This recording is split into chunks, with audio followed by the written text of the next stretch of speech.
Buenos días, tardes o noches. Mi nombre es Bricia Yael Bencomo Martínez, de la Facultad de Contaduría y Administración de la Universidad Autónoma de Chihuahua. Y esto es un video tutorial para el programa Avanza.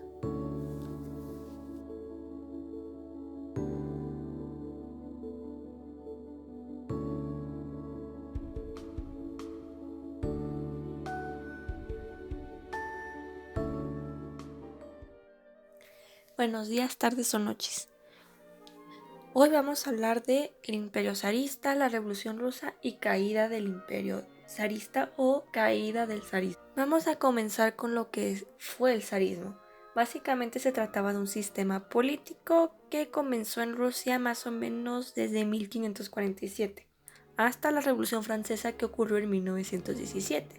El zarismo se expandió a Serbia desde 1346 hasta 1371 y a Bulgaria desde 913 hasta 1396 y desde 1908 hasta 1946.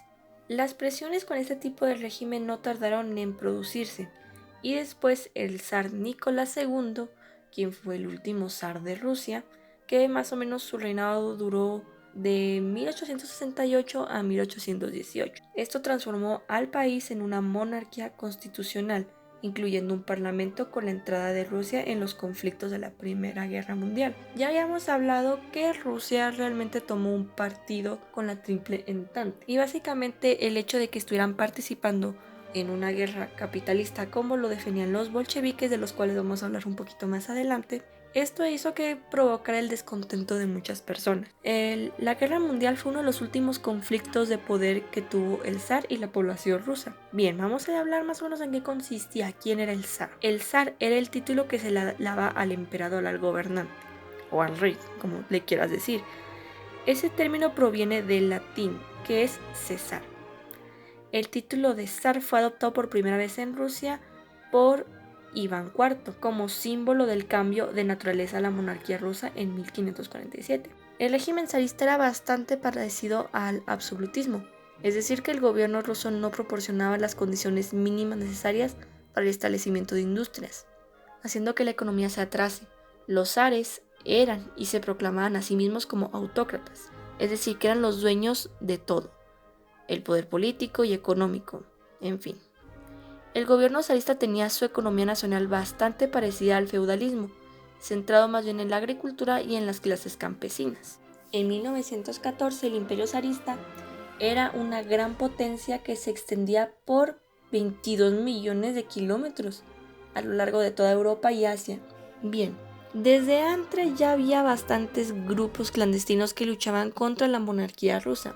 Entre ellos se destacaba el pequeño grupo de marxistas, los cuales eran dirigidos por Lenin, con el seudónimo de Vladimir Ilyich, si es que así se pronuncia.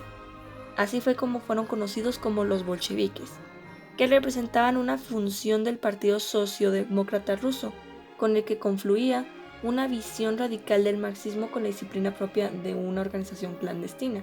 Bien, poniéndonos en contexto, la Guerra Mundial fue especialmente dañina para Rusia, ya que era pues un país de alguna manera atrasado.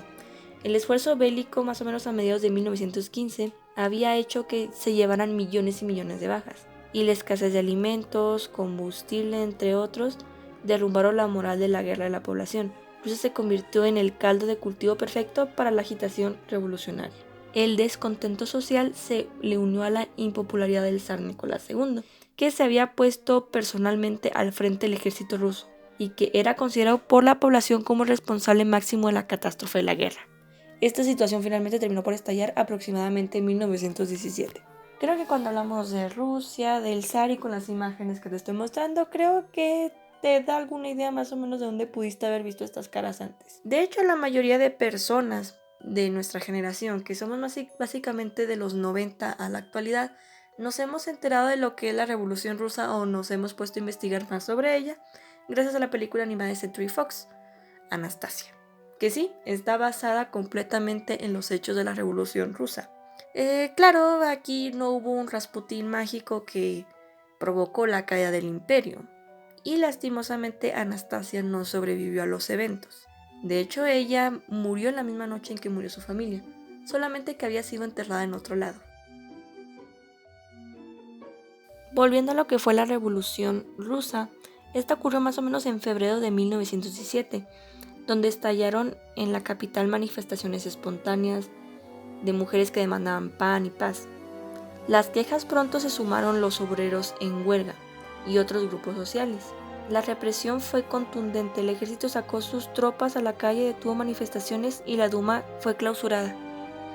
A pesar de todo esto, las protestas siguieron y siguieron. Y llegó un momento en que los soldados, desobedeciendo a sus superiores, se negaron a disparar sobre los manifestantes.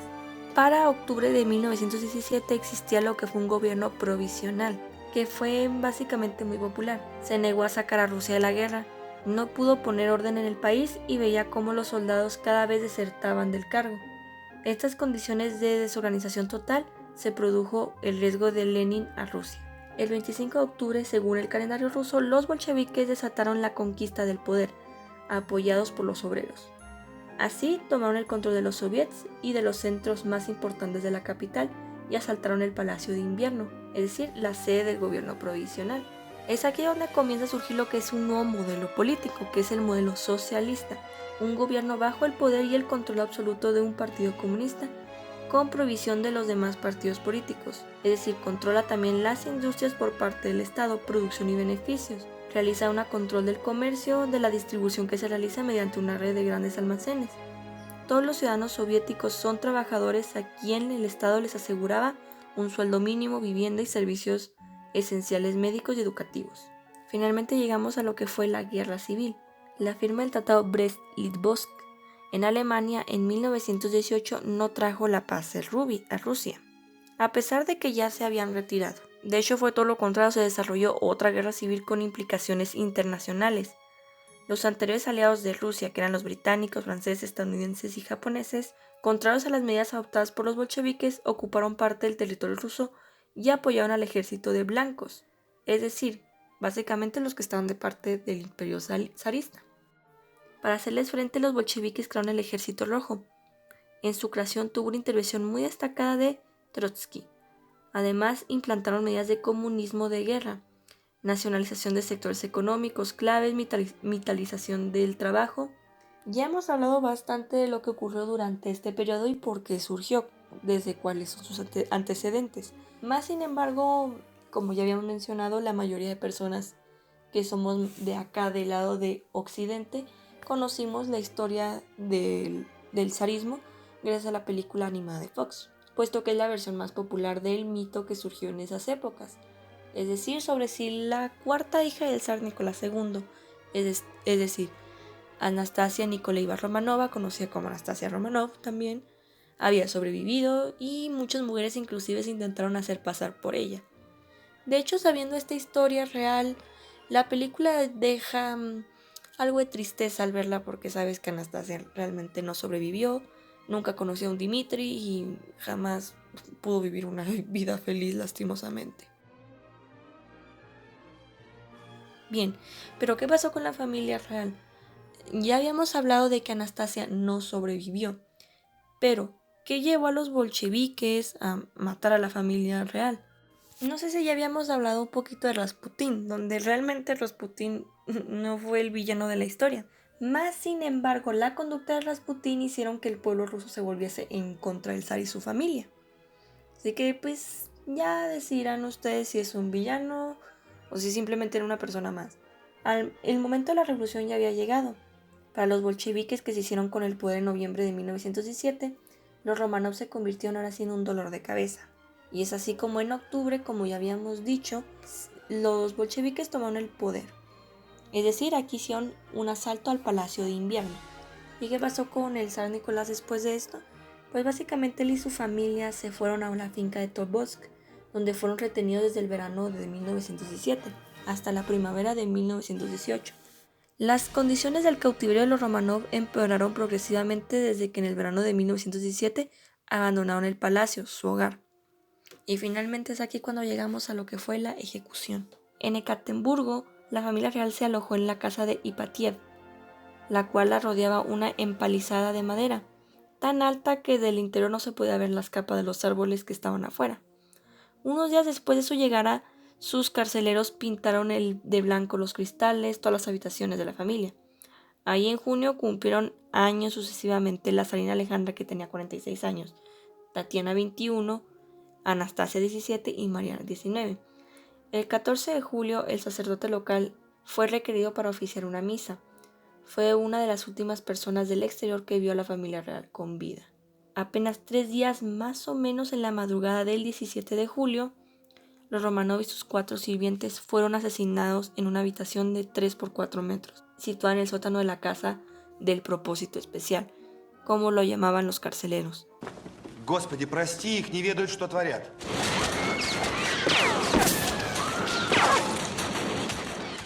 La casa luego tuvo otros usos, albergó un museo de la Revolución y otros antirreligiosos, hasta que en 1977, al acercarse el 60 aniversario de la Revolución de Octubre, se decidió demolerla de una vez por todas para que no se convierta en un lugar de peregrinación de elementos antirrevolucionarios. Pero ¿quién es el encargado de organizar todo esto? Fue Yakov Yurubovsky, quien organizó la ejecución de los Romanov.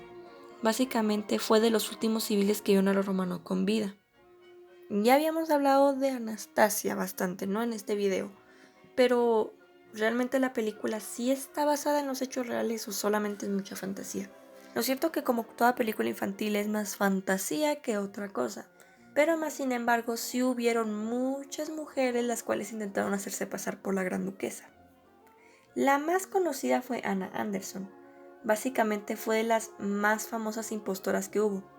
Fue básicamente una mujer rescatada en las lagunas de Landerwehr-Canal en Berlín, más o menos en 1920. Ella fue ingresada en el hospital y no tenía ningún documento.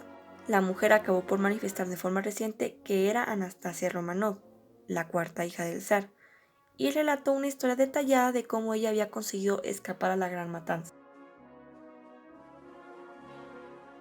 De hecho, ella mantuvo hasta su muerte que era Anastasia.